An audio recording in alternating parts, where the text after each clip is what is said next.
Brought to you bye रजनीगंधा। यूं ही नहीं ताज ताज बन जाता है, शिल्पकारों का हुनर और चुनिंदा संगमरमर ताज को नायाब बनाते हैं।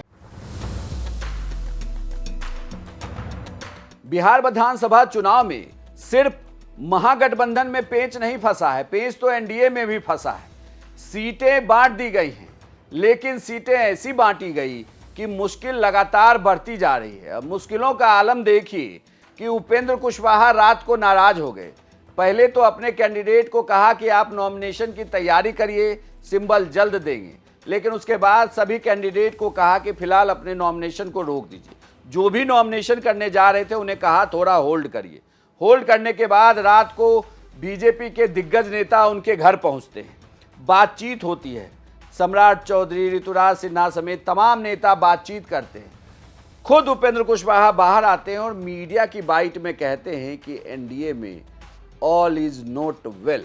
तमाम ने कहा सम्राट जी कुछ नहीं कहा। आप क्या कहेंगे सर? आप क्या कहेंगे सर? क्यों मिलने आया गया था सर?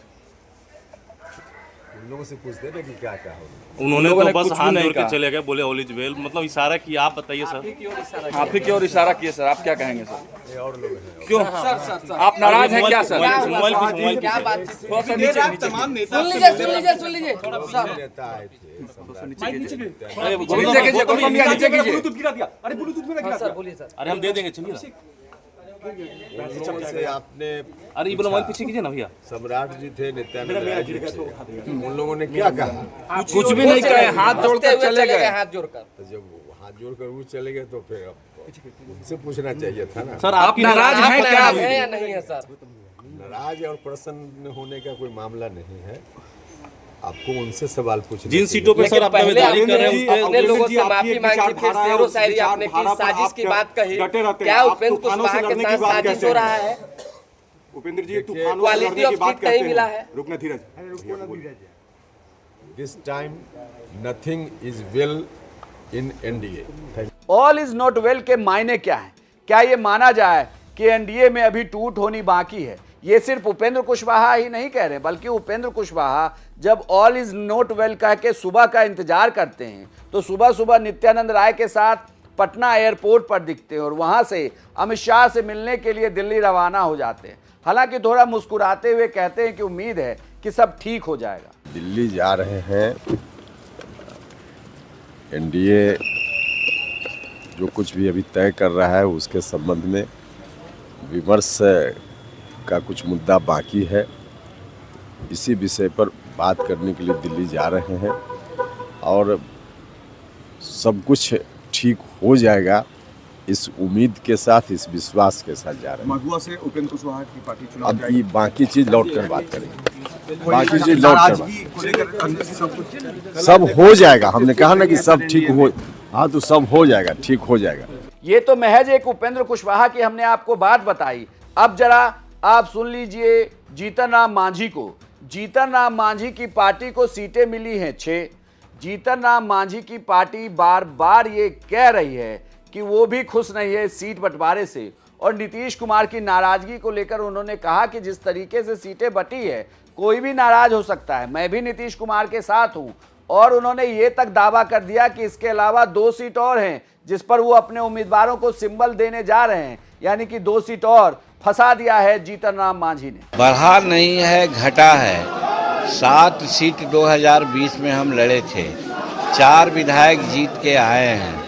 हमारी मांग थी कि 15-16 सीट हम लोगों को मिले। मान्यता प्राप्त करने के लिए बिहार विधानसभा में 8 सीट की आवश्यकता है। उसके लिए हमको 12, 13, 14 सीट पर लड़ना चाहिए था, 15 सीट पर लड़ना चाहिए था। यही हम लोगों ने मांग किया था, लेकिन उन लोगों ने हमको गत विधानसभा का चुनाव से भी 1 सीट कम दिया है।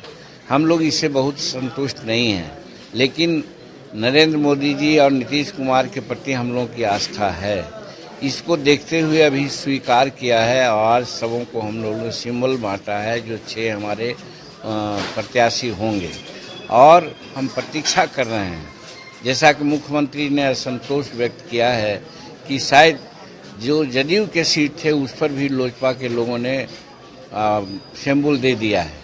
अगर ये बातें पैचअप नहीं हुई तो हम भी कम से कम गया में बोधगया और जहानाबाद में मखदूमपुर पर लास्ट समय में हो सकता है कि हम भी अपना उम्मीदवार उतार दें। कोई बात नहीं हुई, सीट बढ़ाने की चर्चा सुनी गई थी। आनंद मोहन जी ने हमसे कहा कि रात में बात हुई थी, उसमें ऐसा हुआ कि एक सीट दिया जाएगा उपेंद्र जी को और मांझी जी को।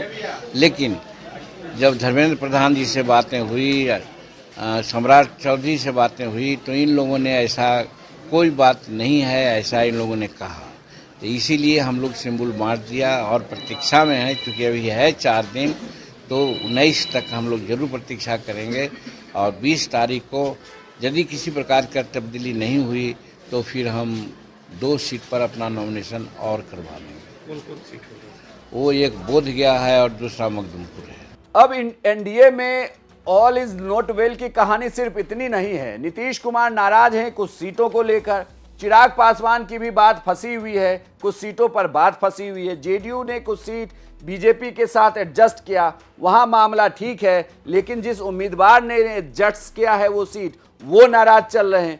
तो एनडीए के अंदर भी सीटों का समीकरण ऐसा फंसा हुआ है कि जो सुलझते सुलझ नहीं रहा। ऊपर से घटक दल के नेता लगातार ये दबाव बनाए हुए हैं कि अगर ऐसे ही चला तो मुश्किल तो सबके लिए आन पड़ेगी। अब स्थिति ये है कि बीजेपी ने अपने 71 उम्मीदवारों के नामों की घोषणा कर दी है। जेडीयू ने लगभग 70 से ज़्यादा उम्मीदवारों को सिंबल दे दिया है। मांझी ने अपने 6 उम्मीदवारों को सिंबल दे दिया, लेकिन 2 पर देने की बात कर रहे हैं। चिराग पासवान ने अपने कई उम्मीदवारों को सिंबल दे दिया, लेकिन कुछ सीटों पर बात फंसी हुई है। उपेंद्र कुशवाहा ने अपने दिए हुए उम्मीदवारों के सिंबल को रोक दिया और कहा थोड़ा इंतजार करिए, अभी दिल्ली से होकर आता हूं। मतलब एनडीए में भी तमाम खिचड़ी पक रही है और इंतजार इस बात का कि जब चुनाव के महज, अब आप देखिए कि जिस राज्य में चुनाव 6 तारीख को ही पहले चरण का है और नामांकन में महज 2 दिन बाकी हैं, वहां पर अभी पार्टियों के बीच सीटों का समझौता भी हो नहीं पा रहा है और लगातार रूठना मनाना जारी है। तो क्या आपको लगता है कि इसका असर वोट पर भी पड़ेगा? और जब ये जनता के पास कम समय में वोट मांगने के लिए जाएंगे तो जनता भी उस वक्त इसी तरीके से उहापोह की स्थिति में होगी कि आप तब आए जब आपसे पहले कोई और आके चला गया। आपकी क्या राय है हमें कमेंट बॉक्स में लिखकर जरूर बताएं और बिहार की तमाम खबरों के लिए देखते रहिए सिर्फ बिहार तक।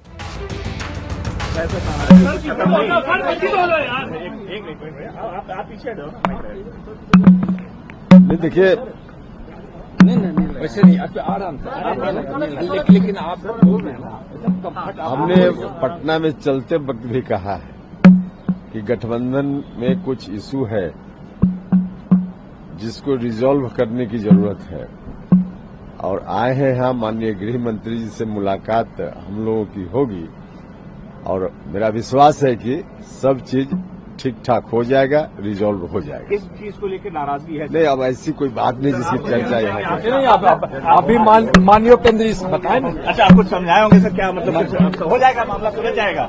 एक मिनट तो सुलझ जाएगा मामला सर, सुलझ जाएगा। आप अभी बताएं ना।